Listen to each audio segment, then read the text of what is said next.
अस्सलाम वालेकुम सिंध तालीम चैनल ते भली कार।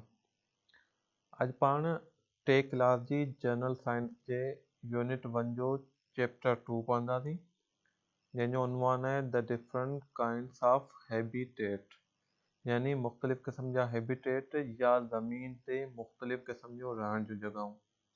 इन जो तव्हांखे आउं सादो तारुफ़ ॾींदुसि त ज़मीन ते जेको आहे सो मुख़्तलिफ़ जॻहनि ते ज़मीन जी जेका पीअक आहे मुख़्तलिफ़ हूंदी आहे, त उन मुख़्तलिफ़ ज़मीन जे मुख़्तलिफ़ एरिया खे हैबिटेट चयो वेंदो आहे। मिसाल जे तौर ते रेगिस्तान जेको आहे उहो हिकिड़ो हैबिटेट आहे। ईअं जेका झंगल आहिनि उहो ॿियो हैबिटेट आहिनि। जेको पाणी आहे उहो टियों हैबिटेट आहे। पाणी जे अंदरि बि वरी ॿिनि क़िस्मनि जा हैबिटेट अची वेंदा आहिनि। हिकिड़ो मिठो पाणी जंहिंखे फ्रेश वाटर चयो वेंदो आहे, ॿियो खारो पाणी जंहिंखे मैराइन या सी वाटर चयो वेंदो आहे। त इहो पाणी में बि वरी ॿिनि क़िस्मनि जा हैबिटेट थी विया। त इहे मुख़्तलिफ़ क़िस्म जा ज़मीन ते हैबिटेट जेके आहिनि उहे मौजूदु आहिनि। हाणे पाण रीडिंग जी तरफ़ था हलूं। A habitat is a place where plants and animals live and grow.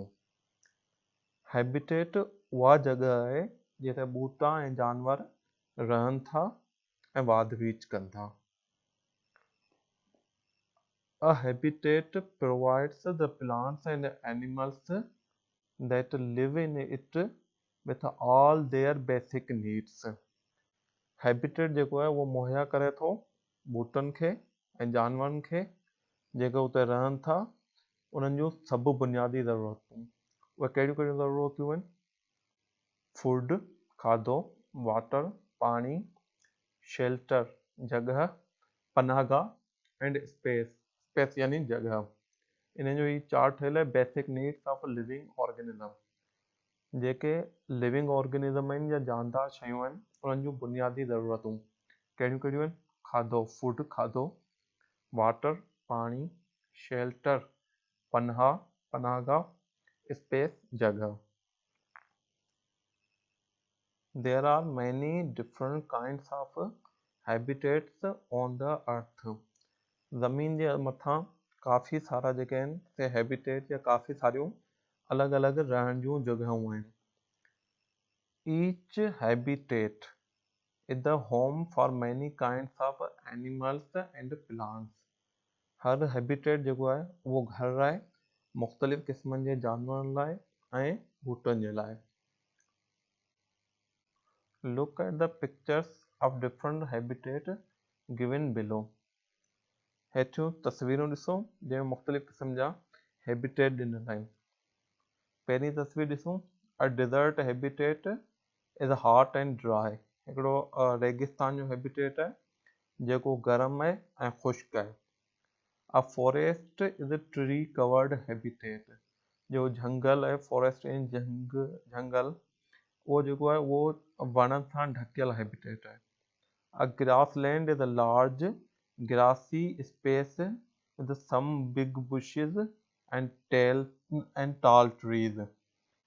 जेको चरागाह वारो हैबिटेट आहे उन में वॾा वॾा गाह मौजूदु हूंदा आहिनि ऐं ख़ाली जॻहियूं मौजूदु हूंदियूं आहिनि।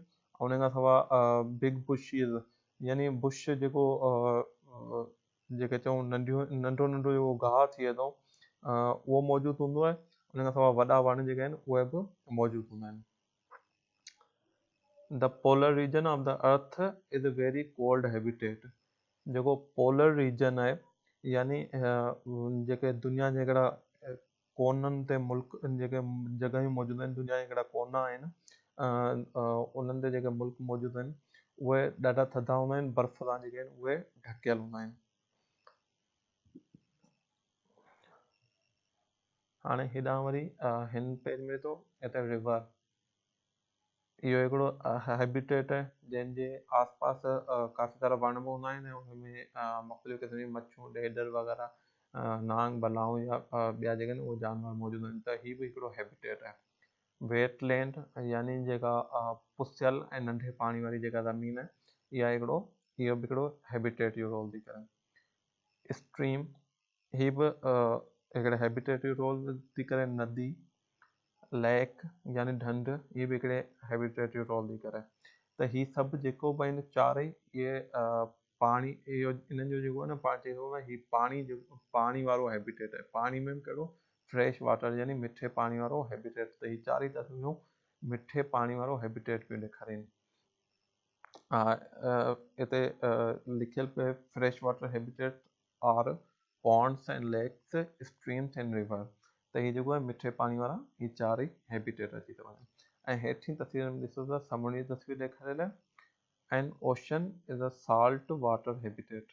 जेको समुंड आहे उहो साल्ट वाटर हैबिटेट आहे। हिन खे ॿिए लफ़्ज़नि में मैराइन वाटर हैबिटेट बि चयो वेंदो आहे, छो त जेको खारे पाणी जी ज़िंदगी आहे उहा मिठे पाणी जी ज़िंदगी जे मुक़ाबले में मुख़्तलिफ़ हूंदी आहे। मिठे पाणी जा जानवर, ॿूटा वग़ैरह अलॻि अची वेंदा आहिनि। खारे पाणी जे आसपास जेके ॿूटा हूंदा आहिनि न, या ॿूटा तमामु घटि हूंदा आहिनि, पर जेके हूंदा आहिनि उहे मिठे पाणी वारे ॿूटनि खां मुख़्तलिफ़ हूंदा आहिनि।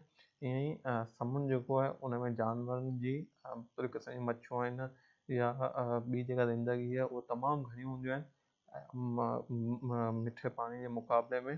ऐं जेके खारे पाणी वारी ज़िंदगी हूंदी आहे और मिठे पाणी वारी ज़िंदगी खां तमामु घणी मुख़्तलिफ़ हूंदी आहे। अल्लाह हाफ़िज़। वधीक वीडियोज़ जे लाइ सिंध तइलीम चैनल ज़रूरु सब्सक्राइब कंदा। पंहिंजी राय जो बि इज़हार कजो, ऐं जेकॾहिं कंहिं को सवाल हुजनि त मैसेज करे ज़रूरु मोकिलींदा। महिरबानी।